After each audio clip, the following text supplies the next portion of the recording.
Have you ever thought that if you could just be more consistent in your business, you would get dramatically better results, but you really, really struggle with being consistent day to day, week to week, and month to month? Well, you're not alone.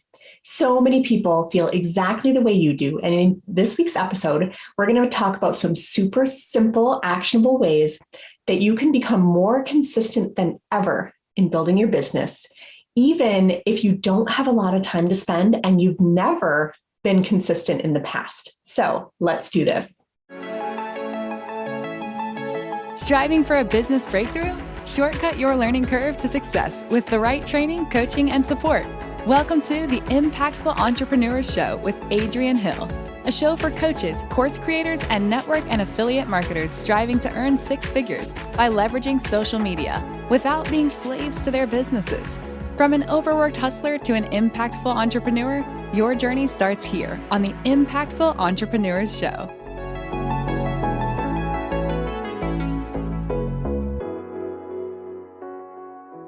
Today, I'm super excited because we are here with Simon Chan. He is a consistency coach and a speaker who helps network marketers earn part-time income of at least $1,000 a month by getting them to be consistent and defeat overwhelm. He's best known as the host of the MLM Nation podcast, of course, and the #1 network marketing podcast that features in-depth interviews with over 500 top income earners. Now, he started in network marketing in 2003 and built a $1 million business with over 200,000 distributors by pioneering online duplication. He retired from building in 2013 so he could be a full-time trainer, and he founded MLM Nation. So we are so blessed to have him here with us today. You guys, it doesn't get any better than this. And we are going to be digging into the topic of setting up social media routines and figuring out a really smart daily method of operations so that you can be more consistent on social media. So thank you, Simon, for joining us today. I'm so excited to bring your wisdom to this audience. Well, thank you for having me here. It's an honor to be able to serve and share today. Thank you, Adrienne. Yeah, wonderful. So for anyone in the audience who maybe has not had the pleasure of meeting you or following you on social media yet, could you tell us just a little bit about your entrepreneurial journey and how you evolved to the point of starting MLM Nation and becoming this motivational inspiration piece to so many people? Yeah, I basically grew up in very stereotypical Asian parents where study, go hard, work hard in school.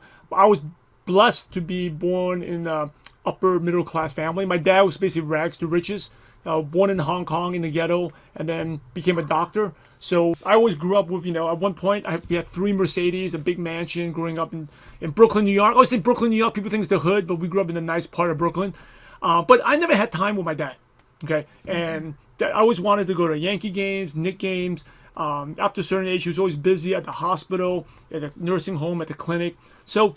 But I just listened to my parents. I didn't want to get in trouble. I want to get my allowance, just study hard, work hard. So, and eventually going to take over my dad's practice, right? So anyway, I didn't want to be a doctor. I'm just working at a job, and I love the job. I actually worked at the NBA, the National Basketball Association. So it was a cool job. Yeah, it was a cool job, but it didn't pay. Here's the cool thing: since it's such a cool job, they can get any sports fan off the street and work for them. So the salary is not that good. Like supply and demand, right? The demand is huge, so the money, you don't need to pay much. So I was basically, I was like, God, this is awesome. And I always saw myself as, I'm going to work there for 30, 40 years, climb the corporate ladder. And by the way, I'm so grateful for my bosses, everyone there who taught me so much. Some of my first mentors were at the NBA that taught me to be a professional. And it was just work 30, 40 years, get a corner office, the head of the NBA China or something. And then I read a book that changed my life. And I used to wake up at 5:30, go for my 30-minute run, and then get on the freeway by 6:15 to beat traffic, to get to work. And because if you left to work earlier, it'll take 2 hours to get there. If you leave at 6:15, I'll get to work at 7 a.m., right? And I'll eat breakfast there, and I'll stay there till 7 p.m. But I love my job. I was like, that's the life. I'm going to do this for 30, 40 years. And then I read Rich Dad, Poor Dad. I was like, oh, wow, there's this thing called passive income. This is a thing that you actually don't need to work like that. Mm-hmm. I mean, I like my job, but getting up at 5:30 a.m. is not very fun, right? Like, I can do that. That totally changed my world. And from there, I looked at different opportunities, franchises. I just didn't have the money to start a franchise. I didn't have any skills, and I found out network marketing. I thought it was very skeptical. And at the same time, at that time, in 2003, I read Purpose Driven Life by Rick Warren. God's a big part of me. I felt that God wanted me to do network marketing. That's like the reason why even though I was a shy, quiet Asian kid from Brooklyn, New York, I always enjoyed coaching and helping. Even at my church, I was leading a youth fellowship. I used to coach at the YMCA in Chinatown in New York, basketball clinics to help kids off the street. I always enjoy coaching and mentoring. And direct selling, network marketing is really not a sales business, but coaching and mentoring business. So after much thought, and I got started in 2003. I would love to say I was an instant success, but I struggled for months and months and months. Especially I lived in Los Angeles. Most of my friends were in New York. This is way before Zoom and all these webinars. I didn't have many friends. Wasn't consistent and just struggled for months and months. But that eventually was always a blessing. I found a mentor that taught me how to be consistent. That was my turning point. He came there and basically grilled me, held me accountable, and every single day made me do what I needed to do. And from there, I started online marketing because since I was shy, I'm not very good at meeting people. I said, hey, I'm going to go meet some strangers. And we started doing online marketing way back using Yahoo Overture, at Google AdSense, prospecting ICQ forums, all AOL Instant Messenger, MSN Messenger. That's how we used to Yahoo Messenger. We used to communicate with our team. But anyway, that's how I got started. But really, I was struggling. The turning point was when someone helped me to stay consistent. And once I started getting consistent, I started getting results. Well, and that is so fascinating that it was the Purpose Driven Life and Rich Dad Poor Dad that turned things around for you. I've also read those books, and it's fascinating because, whether you're talking about your spiritual side or whether you're talking about learning about passive income, I think both are these topics where once you see, you can't unsee it. Yeah. Once you understand how passive income works, you don't really want to go back to trading time for money, right? And of course, that's why everyone's here, right? That's why you guys are here. Absolutely. And when I read Purpose Driven Life, I realized I did the whole 40 chapters and stuff, 40 days. I realized God's purpose for me is to have a positive impact as many lives as possible. Mm-hmm. So it's not just about me, it's about helping others. And I felt like network marketing was the vehicle for someone in my background to be able to do that. So basically, once I did that, I became consistent, started getting a little bit of results. I ended up earning over $1 million. I was a $1 million club member of my company.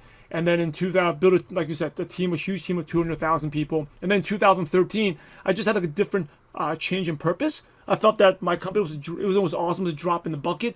If I really want to make positive impact as many lives as possible, there's so many other people in the direct selling profession that I could impact. So I became a generic coach in April of 2013. Wow. So basically by letting your light shine, it enables other people to be their best selves and let their light shine as well. And it was the knowledge that was your purpose paired with the consistency that you learned that really got you where you are today. Yeah, absolutely. That's fascinating. And so of course you're the perfect person to be talking to about consistency. So I love this. It all comes full circle. I love your topic because I think the number one concern and the number one struggle that I hear people talk about is being consistent because, social media is like the beast that no matter how many times you feed it, it needs more. So what kind of advice can you give to, the struggling entrepreneur they know their number one weakness is that they're just not consistent enough and they're looking for some way to systematize things or come up with some sort of regular routine? Well, most people, they'll say they struggle with consistency. But the reality is we're all consistent in some parts of our life, right? So I always joke with my coaching clients that, hey, I know you're consistent. They're like, oh, I'm not consistent. No, I know you're consistent because I'm sure you took a bath this morning or this evening. You took a bath yesterday. You're consistent with that. You're consistent with brushing your teeth. You're consistent with making dinner, right? So we are consistent in certain parts of our lives. So I'm going to break down 7 things that will, if you implement these, you'll be consistent. And we're going to take just like taking a shower every day, right? Whether you're taking a bath or a shower. One of the things is, it is generally it's a non-negotiable. It's like a checklist, right? If you want to be consistent, you have to have a checklist of what to do. For network marketers, we call it the DMO, Daily Method of Operation. And I think this is something that people who are new entrepreneurs struggle with. I know I definitely struggled. And, when I got started in network marketing, that was my first step in being an entrepreneur. I struggled for months because I was born and raised with a school mentality and a job mentality, employee mindset, right? Which is If my teacher told me to do it, I'll do everything. If the teacher gave me extra credit, hey, I'll do that too. But I never took the extra step to, hey, I'm going to do this. Right? And my job, my boss told me to do something, I'll do an awesome job. But I would never go above and beyond or think outside the box to do something. And when you get started being an entrepreneur, you realize often you don't have a boss. No one's going to fire you. So I need a structure and a routine. That's why having a checklist kind of guides you on what you need to do. You know, we talk about whether you're in affiliate marketing, a coach in network marketing, we love to be our own boss, right? That's why we chose this career, this profession. But we also have to be our own employee. And often a boss you will fire the employee you, right? I want to be my own boss, but I wasn't doing it. So in every business, there's a certain type of things you have to do, and that's the checklist. And social media, putting it is on the checklist is not something you have to, when I have time, I can do it. It's something you must do. And I think all the other speakers have talked about that. So first thing is a checklist of what you have to do. And that's the first component. Like if you want to take a shower, there's a checklist. You're making coffee every morning, there's a checklist. You're brushing your teeth, there's a checklist to that too, right? Like the checklist could be turn on the water, wet my toothpaste, put the toothpaste on. There's a checklist. So you got to have a checklist of what you need to do, whether you're posting, you're doing a story, whether you're doing a reel, a TikTok, or a live video. You have to have a checklist. Well, and I love this advice so much because I think there's a big difference between theory and reality. In theory, everyone loves the idea of working for themselves. Like, who doesn't want to be their own boss? In theory, that sounds amazing. But the reality of it is that no one's going to come and give you that checklist. When you're your own boss, you have to create the checklist yourself. Yeah. Yeah. And I think from attending the summit, you hear all the different speakers, you kind of have an idea what to do. And to create consistency, my advice is there's tons of great advice shared at the summit, but a mistake that a lot of people do is they try to do everything. Okay, I've made that mistake. You can see all the books in the background. I've attended numerous of online marketing conferences, pages of notes on my Evernote. And you where do you start? You do a little bit, and you end up dabbling, right? So my advice is you learn so much in this summit. Take one action step and just one and get really, really, really good at that before you do everything else. So one of the things that built even our coaching business, MLM Nation, was we focused on the podcast for a long, long time before we started doing Instagram reels and stuff. But we got really, really good at one thing. Now, could I have done a lot? Here's the reality: is we're human. We only have 24 hours a day. We have families. We have other obligations. We have errands. There's no way you can implement so many things. So I'll give you an example. There's no way you're going to do Instagram really well, TikTok really well, get Facebook going, get LinkedIn all at the same time. It's just not happening. But what you can do is, because the checklist for each one of them could be different as well. Right? So then it gets really confusing. What am I doing? What I recommend is take one thing. So say you like Instagram. That's my personal favorite. Instagram. I want to do reels. Just get really good at reels. Focus on it and do it every single day. Create a routine for that. And then I'll tell you, in 3-6 months, you're going to get really good at it. And then you can do the next thing. Now, you can do it all, but just one at a time. Right? So let me go over a couple things, and going back to taking a shower every day. One of the things you have to do for this checklist, because I know every one of you are busy. Every one of us is busy. And for every new thing you take, you got to drop one thing, because we only have 24 hours in a day. And normally, you're like, well, I can't give something up. Don't give up your family time. The easiest thing to give up is stop working with talking to poor prospects or poor clients that suck up a lot of your time. And suck up your energy as well, right? Let those go and create that time. Hey, doesn't matter I know how busy you are, you create the time to take a shower, right? You create the time to brush your teeth. You create the time to make that morning coffee if you're a coffee drinker, right? By the way, I don't drink coffee, but I drink tea. But I create the time every morning to make my gallons of green tea, right? Freshly brewed routine. I have a routine. So you got to create the time, because you're never going to have the time. You're never going to have the time. It's like, I think it's Parkinson's law. Parkinson's law that says everything fills into a vacuum, right? Aristotle talked about it. It's like, if you ever moved in a new house, everyone experiences this. You have maybe an extra spare bedroom, or like a closet. It's like such a great closet, and before you know it, this thing called entropy, that place becomes a mess. Yes. It just happens. Things become a vacuum, and then you say, well, one day I'm going to clean it. But on the weekend, I'll clean on the weekend. That weekend never comes, because all of a sudden life happens, everything, and next thing you know, It's Sunday night and you still haven't done any of that stuff, right? Because you have to create that time, intentional, block off that time. And you don't need that much time. You just need, could be 50 minutes. And it's not so what I'm hearing is that for the people, struggling to create that list and create that time, the issue isn't time management. The issue is prioritizing. Absolutely. Right? You have a habit of showering because you prioritize showering. Absolutely. Right? You know what? Time management, I have a time management course I teach that's like, most people think time management is tools and hacks and stuff. No, it's 90% is attitude. My mentor told me that. So for example, if it's life and death, you can do it. And my mentor said it really bluntly to me. Hey, if you don't get it done, we're taking your kids away. You're not going to see them for a week. Or we're going to hurt them. Well, you're going to make it happen. You drop everything. So it's a matter of priorities. And social media's got to be a priority. In today's age, it's got to be a priority. So here's a tip in terms of creating that time. If you're consistent, whether you're taking a shower, you're brushing your teeth, or even if you go to the exercise, I guarantee you it's around the same time every day. Right? You see that if you take a shower, some people take a shower in the morning, some people take a shower at night, or whatever it is, or take it 3 times a day. You're taking it at the consistent time.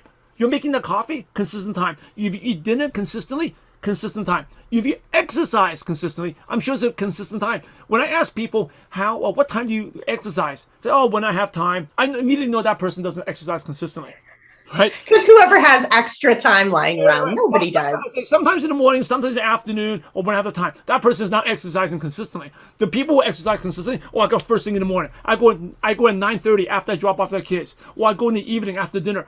Those are the people who do it consistently. So in social media, here's I'm sure a lot of people ask you this question: when's the best time to post? Well, when's the best time to post? Because we're all busy. The best time to post is, and people say it's in the morning because everyone's checking their phones while sitting in the toilet, right? Or in the afternoon when people check on the phones. That is true somewhat, yeah. But if you're building, and now today's age is global. You have global clients anywhere. That's irrelevant. It's irrelevant. I mean, you post at 8 p.m. Eastern. It's a great time for 9 p.m. Eastern, 8 p.m. Great time, but it's a terrible time in California, and it will be definitely a terrible time in Middle East, right? So it all varies. The best time to post is at a consistent time that you can do it every day. So I'll give you an example. For me, I have a routine down. I've been doing a motivational pep talk on my Instagram, my Facebook for the last over 2.5 years. It's always at 5:25 a.m. in California, my time, because I live in Los Angeles. Now, that's definitely not the best time for me. It works great for the East Coast, 8:25. People can catch me while they're driving. It doesn't work well if you're in Central. It doesn't work well with, maybe Central, but definitely doesn't work well in the mountain. Works well if you're in Asia. Definitely doesn't work well if you're in the UK. But the reason I did that, and definitely, by the way, it's not a good time because I wake up at 4:45. Okay, definitely not good for me. But the reason I do that, because it was the only time I can go consistently live 6 days a week, right? Because you have obligations at other points in the day exactly. that are such a high priority, you don't want to disturb them. So you've chosen a time slot that doesn't disturb any other time slot, and you're protecting it. Absolutely. And it's also about creative energies there. I get the energy, right? It's not just time management, energy management. I've tried it in the afternoon where, and by the way, I have to do before the kids wake up. You have 2 kids. Once the kids wake up, this is a saying, you don't have time freedom. You never have time freedom if you have kids. You do get time flexibility. But there's no such thing as time freedom. Because once you're up, I'm distracted, I can't speak. When I can do it every day, right? In the afternoon, before the kids get home from, I could do it, but my energy is low. And I'm not there. So choose a time that you show and block it off. It's non-negotiable. Monday through Saturday. The other day, I was at a party late at night. I still got up on Saturday morning. Because I know if I don't do it, and it's easy to skip once, right? Don't skip once. Don't make an exception, because the exception becomes the rule. And if you skip once, it's so easy to skip again and again. But if you're just getting started, do one thing. You don't need to do, you see all these great speakers here. They're doing so much stuff. Do one thing, but do it every single day. And so I go live on something 7 days a week. 7 days a week. On Sunday, I do a spiritual talk. I don't do a business, I do a spirit. But I'm live 7 days a week because I know that's how it keeps my game sharp. I'm sharp. And it just gets the habit, routine. And by the way, it also makes you, when you're doing something like that, increases our self-esteem and confidence. So, things always happen twice. First in the mind, and then in reality. How you see yourself is very important. If you see yourself, I know, Adrienne, You see yourself as consistent. You see yourself as a go-getter. There are many days where you don't feel like doing it, but you did it anyway because you see yourself as that person, right? So you don't need to do much, but you need to do something. And I always share this example. If someone trying to, just say they want to get healthier, they want to go to be more fit, they go to the gym, and they go to the gym for only, you may go to the gym for 20, 30 minutes, 45, an hour. This person only goes to the gym for 5 minutes. It takes them 10 minutes to drive there, goes to 5 minutes, and by the way, this person never exercised before, but goes there for 5 minutes, has the wimpiest workout, and then goes back home. Does that help? I ask people, and some people are, that's a waste of time. It absolutely helps because that person starts seeing themselves as a healthier person, as a more fit person, right? And eventually that 5 minutes is going to go to 6 minutes, go to 10 minutes, 15 minutes. You don't need to do a lot, but you do need to get started. And I always share this, the rule of one. And I get this from my mentor, James Clear, who wrote Atomic Habits. He said, start with one. One is better than none, right? The second rule is afterwards, you add one more. So if you never exercised, right, or just say you never exercised, you couldn't do one push-up, just do one push-up. Maybe you have to do on your knees. But the next day you do 2, then you do 3. And the third rule is once you get to the point you can't do that much, you split it into 2 times. So social media could be, I'm wasting so much time on social media. Just get 5 minutes today and get engaged with your audience. 5 minutes. Tomorrow at 6, then at 7. Then you say, well, Simon, I'm spending 15 minutes in the morning. I can't do it anymore. Then you split into 2. Do 5 minutes at night, 5 minutes in the evening. And that's how you're going to create that routine. And before you know, after 1 or 2 months, it becomes a habit. Well, and I love this advice and it's so encouraging. And so for those of you watching, I hope you're noticing a trend. Everything that Simon is sharing with us, whether it's writing your own list or whether it's protecting times on your calendar or creating a routine, he's stepping into his personal leadership. He is learning to lead himself and not make excuses, but stepping into it and claiming it and owning it and holding it and not letting it slip through his fingers for any number of 100 reasons, right? He has little kids just like a lot of us. Instead of using that as a reason to not be on social media, he gets up at 5 a.m. to do it. That's personal leadership. That's amazing. Very inspiring. Thank you. Well, the first person you got to, we're all leaders, right? It doesn't matter. You have a team of 5 people, 10 people, how many followers. We are all leaders, and don't ever accept someone's lies that you are not a leader. It doesn't matter. You have to give up the past. Yesterday is history. Today is a mystery, and tomorrow's your legacy. Yeah. Right? Don't let the past. You are the leader, and the first person you lead, you got to lead yourself. Yourself. Yeah. Be inspired that, hey, I'm going to lead myself today. I'm going to defeat. And you know what? We have to, in every one of us, we have the angel and the devil. The angel's like, you can do it. You're awesome. You're great. And then just when we're excited that you're about to do that social media post, oh, you're an imposter. You haven't achieved anything yet. You're no good. Why would people listen to you? People are like, the devil talks you out of it. So one of the ways is recognize that you put yourself in a surrounding. It's awesome that you're watching the summit. You're here. You're surrounding yourself with positivity. The second you think about something, take action on it quickly. Because if you don't take action on it quickly, the devil in you, you're not good enough. You're not pretty enough. Why are you taking a selfie? People will laugh at you. Next thing you know, you're back. You haven't done anything yet. Mm-hmm. Yeah, and that's so easy to fall into. And so, I love that. You're stepping in your personal leadership, you're claiming it. And when that voice pops up, you can say, no, I'm the type of person who does it no matter what that little voice says. Right. And that's why the person that's going to the gym for 5 minutes, it definitely helps because he's saying to himself, I'm the person that shows up every day. Even if it's only 5 minutes, but I'm showing up every day. And by the way, that person who's showing up every day for 5 minutes is better than the person that's going to the gym once a month for 2 hours. Mm-hmm. So for those of you watching, take that phrase, I'm the person who blank, and fill it in with something really positive and encouraging and amazing. And then every time you're trying to implement what Simon's teaching, you're going to repeat that phrase to yourself. I'm the person who implements, or I'm the person who believes in myself, or I'm the person who steps into personal leadership, right? So I love this. Yeah, another thing that's really important is when you start out, don't do too much. You don't need to go all out. People say, I'm going to go all out and do this. But you have this the person who wants to, I'm going to go, never goes to the gym. I always use the gym a lot because it's talked a lot in the media, right? I work out, exercise every day, 7 days a week, right? So the person, I want to get in shape. And the person's never gone to the gym, goes there, gets a trainer, and go all out, and they go for an hour and a half, and then they can't move their arms and legs for a week. And so they quit.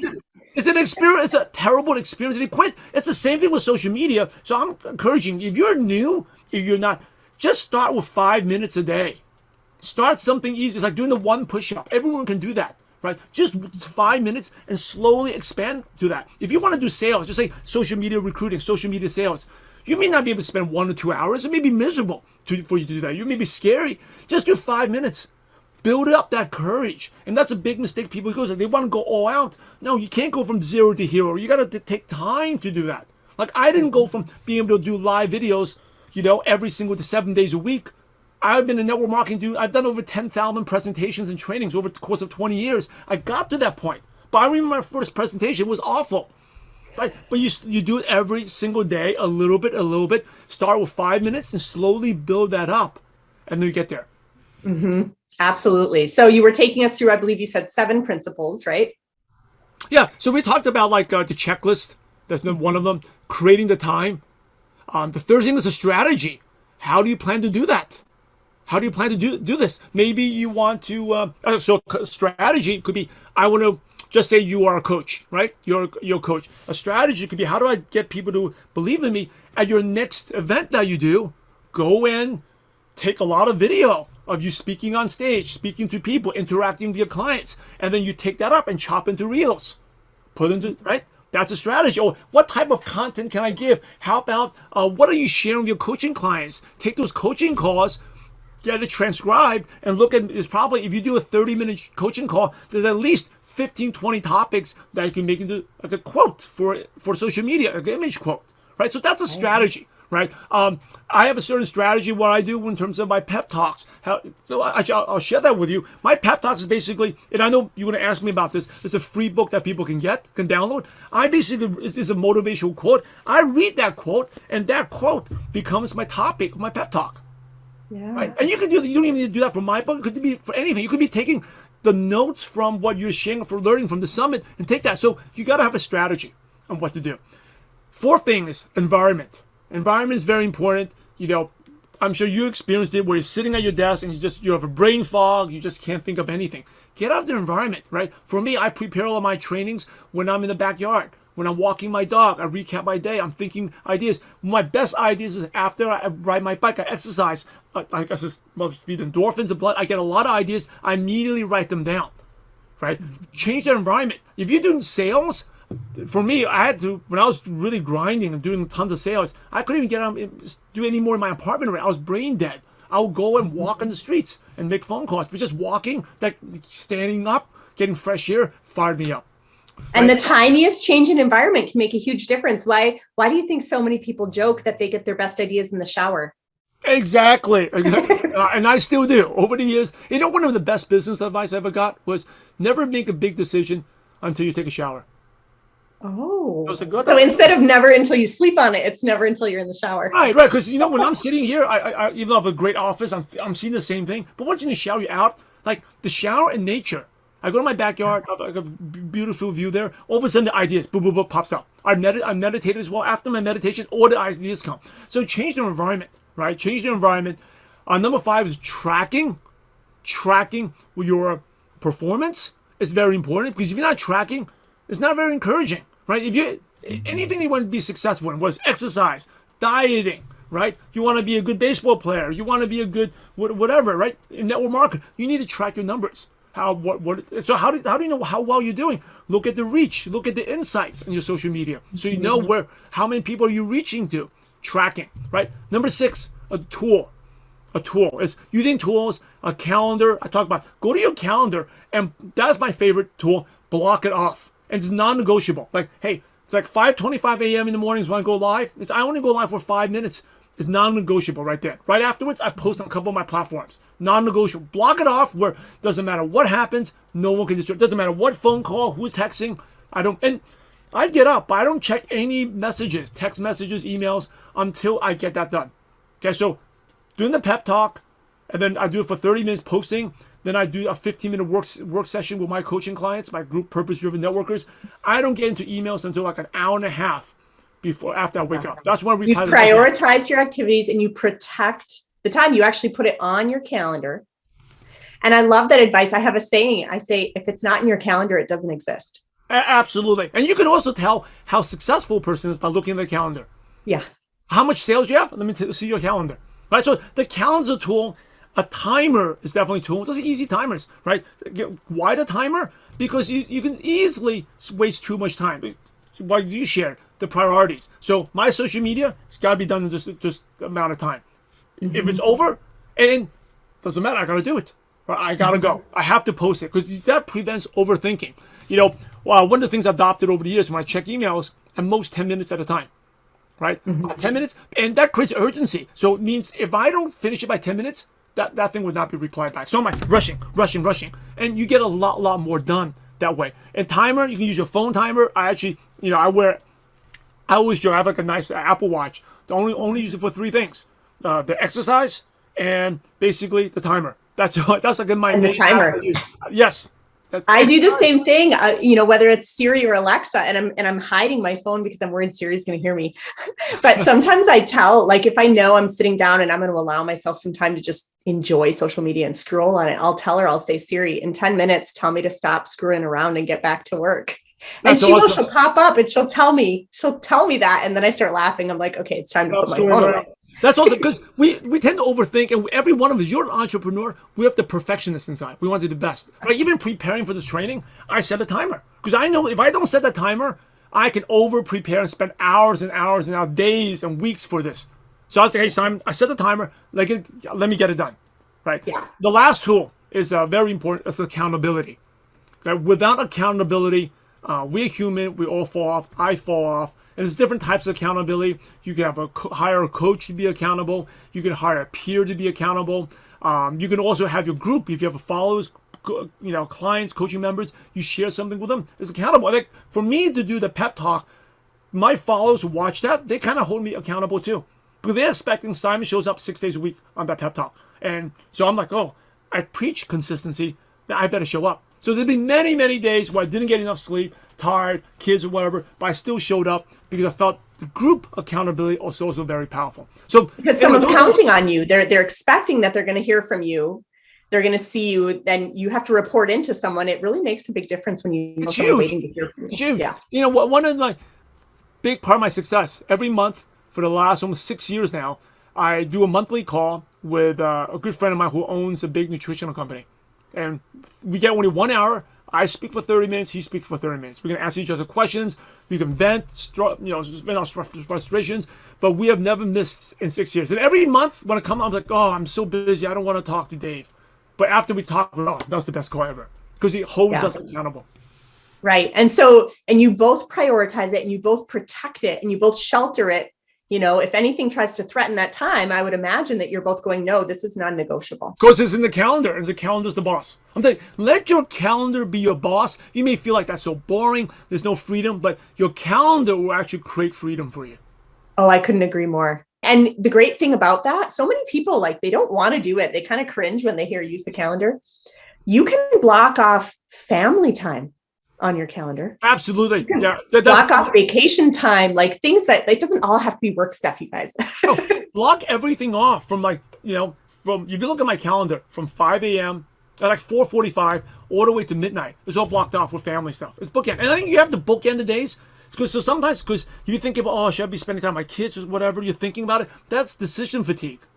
Right. Yeah. It's the same reason why I learned it from people like Steve Jobs, Mark Zuckerberg. They wear the same clothes. I wear the same shirt, same clothes, same outfit all the time because you don't need to think about it. It's your calendar. You don't need to think about, if it blocked off, this is time for the kids.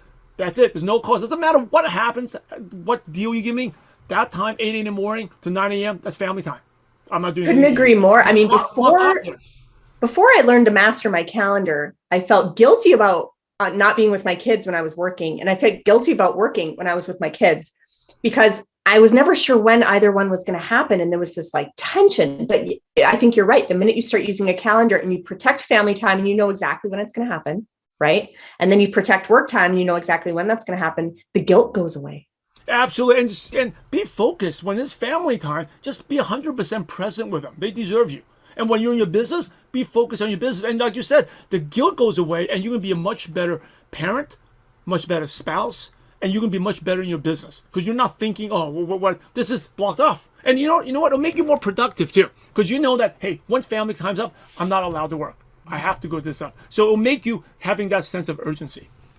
I love that. I mean, because this advice in general, this framework of these principles, yes, you can apply to business, but you can also apply to your personal life. Just as a human, you'll be a better human, right? If you're implementing these 7 steps. So that's so helpful.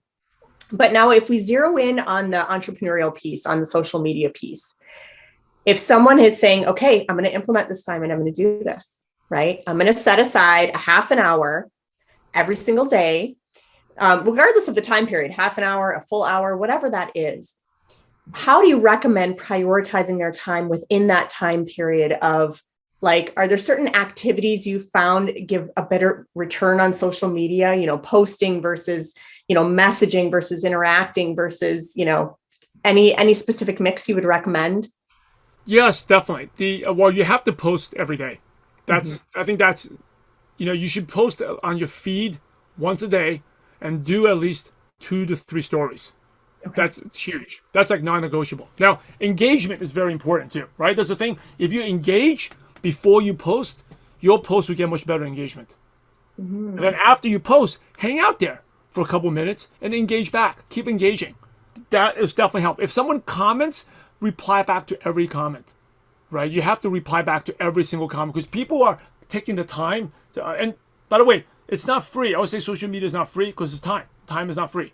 They could actually get money back, but you can never get time back. So they're taking time to engage, comment. You have to reply back and thank every comment. Now, I do that. Sometimes I may not reply back right away. Sometimes I'll reply back months later, but I always reply back to every comment because that's really important. Engagement is important because that's what social media it really is allowed to connect, right? So set a time, go out there and engage, meet new contacts, meet new people, but you always have to make sure you're posting every day. Okay. So, and you found the most value if you interact for a short period of time, share your content, share some stories, and then interact again before you end that work period. Yeah. So if you have a 15 minutes, 5 minutes of engagement, 5 minutes of posting. All right. Now, if you have your post planned in advance, that's something I recommend. Time management. You can be a weekend, write out your post. So when you're posting, you're not thinking because it may take you more than 5 minutes, but just post that. And then afterwards, hang out there, keep engaging. So it could be 5 minutes, 5 minutes, 5 minutes. Sure. Absolutely. Great advice. And then the idea of that, maybe you're pre-planning your posts. Maybe you set aside some work time every weekend or every Friday or some day of the week where you're planning things out so you don't have that decision fatigue. You mentioned decision fatigue, and I think that's a very real thing. Yeah, because it's like batching, right? Batching is a concept like if you're running errands, you don't go to get milk and then come back at home.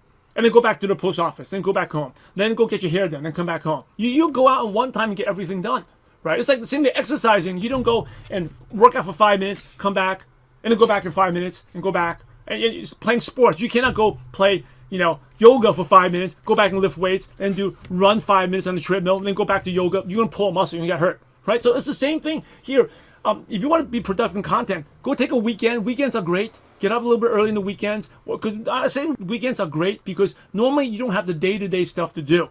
So you're in a different environment, different atmosphere. You're feeling different. You're more creative. Go out there and plan out your post. Write down, what am I posting Monday, Tuesday, Wednesday, Thursday, Friday, Saturday, Sunday? It doesn't mean you, if you have the luxury, go more detailed. If you're not detailed, at least write an outline.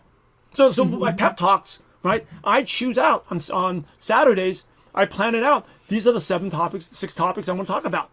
And I put it in so I plan it out. So when I'm waking up at 5:25, I'm not thinking about what I'm talking. That was done when the weekend already. Okay. So you're planning for success. You're protecting the time you've set aside and you're making a habit out of it, even if it's just tiny slivers of time. Absolutely. And one other tip is I planned out my topic for the pep talks. When I go to bed, I always look at that topic. So I strongly believe in the subconscious mind when it works when you sleep. But the topic was all planned out in the weekends. But last night, I look at it. Looking at it just takes 10, 15 seconds. Oh, I'm going to talk about this. Okay, I put it down. And then when I wake up, I brush my teeth, I do my meditation, read a word and stuff. And then boom, I go right into the pep talk. Yeah. Well, and I think, so Simon alluded to this. And so for the audience, I thought this was such a great idea when he said this, and it may have slipped through earlier. So I just want to highlight it. For those of you thinking, but I can't be consistent because I don't know what to talk about.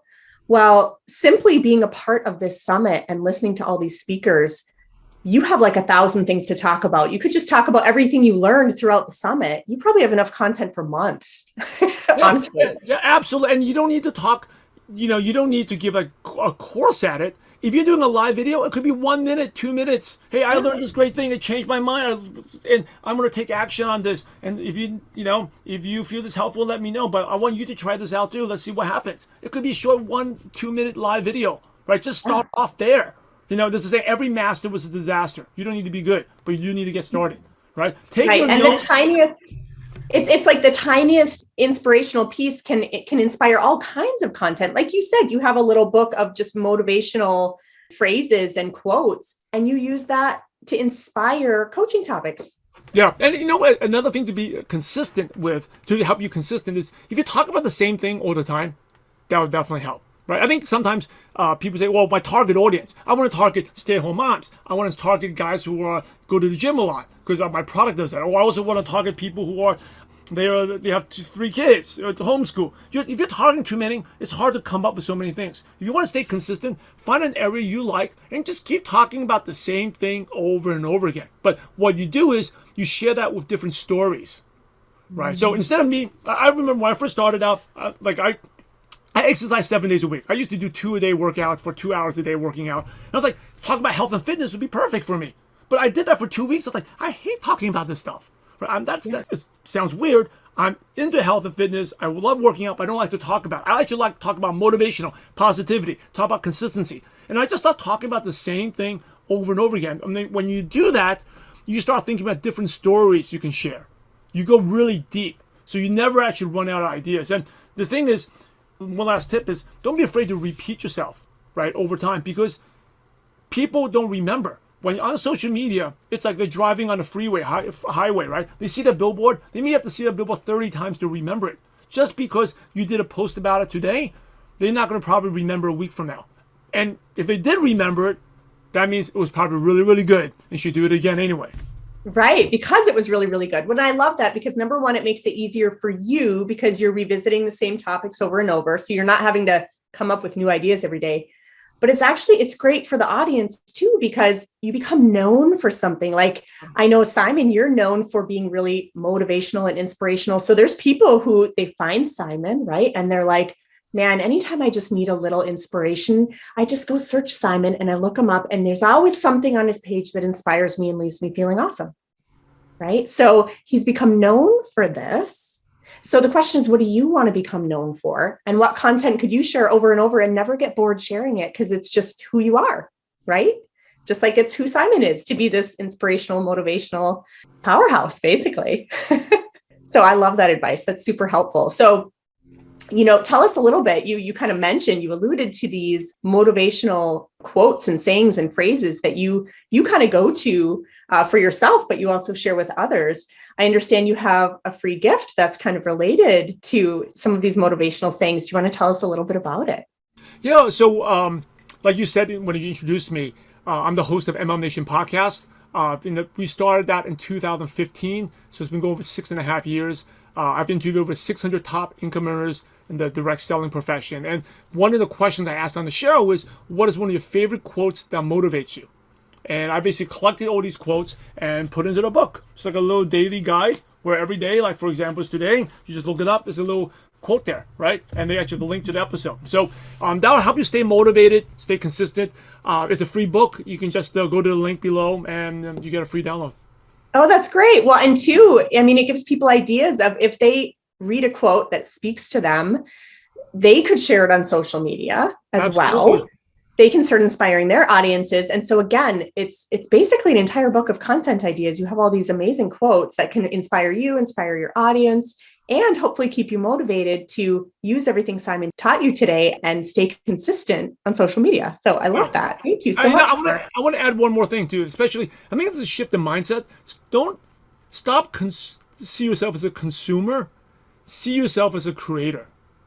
Right. So, and then I brought this up because, like, if you read this book as a consumer, oh wow, that's a very motivational book. I love it, Simon. But you're consuming. But if you have a mindset, I'm a creator, you start looking at this book differently. You start looking, oh, this is inspirational. Now, how can I create content based on what I just learned here? Yeah. And everything from the summit, right? Don't see yourself as a student, a consumer. See yourself as a creator. So what are the nuggets you took from this event, and how can you turn that into content? Be a creator, not a consumer. Absolutely. I mean, for any one of these, you could pop on social media and you could say, the other day I was listening to Simon Chan and he said something that just blew my mind. Let me tell you guys about it. And you immediately have something to talk about. Multiply that by all the speakers we have here. You have content for months on end, honestly. So I love that. Well, thank you so much for sharing that gift with us, both from that, and we can look at it from the view of a consumer and the view of a creator and kind of get double whammy out of it. Absolutely. You've been listening to the Impactful Entrepreneurs Show with Adrienne Hill, where we support coaches, course creators, and network and affiliate marketers to translate their big picture vision into actionable plans to build out their business efficiently. If you love our show, we invite you to visit buildalifebydesign.com to join the conversation, access the show notes, and discover more helpful resources. Don't forget to subscribe, rate, review, and share. Thank you for listening.